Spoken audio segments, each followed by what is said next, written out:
అదే RTV app వార్తల్ని క్షణాల్లో చదివే అవకాశం ఉంటుంది. ఒక న్యూస్ పేపర్, ఒక టెలివిజన్ ఛానల్ మీ చేతుల్లో ఎప్పుడూ ఉంటాయి. పెద్దపల్లిలో నిన్న మా డాక్టర్ రాజేష్ పై జరిగిన దాడికి వ్యతిరేకంగా ఈరోజు రాష్ట్రం నలుమూల నుంచి దాదాపు 500 పైచిలకు డాక్టర్లు ఈరోజు రావడం జరిగింది.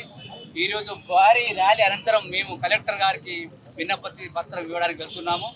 మా ముఖ్యమైన డిమాండ్లు దోషులను కఠినంగా శిక్షించాలి. వాళ్ళు హత్యా ప్రయత్నం నేరం కింద వాళ్ళు శిక్షింపబడాలి. దాని వరకు మేము ఈ పోరాటం ఆగదు. మేము కలెక్టర్ దగ్గరికి వెళ్తాము, వారికి విన్నతి పత్రం ఇచ్చి తర్వాత మా భవిష్యత్తు కార్యక్రమం మేము రూపొందించుకుంటాం. ఇప్పటి వరకు ఇది ఆగదు. రాష్ట్ర వ్యాప్తంగా కూడా దీని పర్యవసానాలు ఉంటాయి. దయచేసి కలెక్టర్ గారికి సిపి గారికి ముఖ్యమైన కోరిక ఏంటంటే దోషులను కఠినంగా శిక్షించాలి, వారిపై హత్యా నేరం మోపాలి. ఇంతవరకు మేము చూస్తాం. రేపు మా భవిష్యత్ కార్యాచరణ హైదరాబాద్లో పెట్టుకుంటాం. మరిన్ని వీడియోస్ కోసం ఛానల్ ని సబ్స్క్రైబ్ చేయండి. లేటెస్ట్ అప్డేట్స్ కోసం వాట్సాప్ ఛానల్ ని ఫాలో చేయండి. అండ్ లింక్ డిస్క్రిప్షన్ లో ఉంది.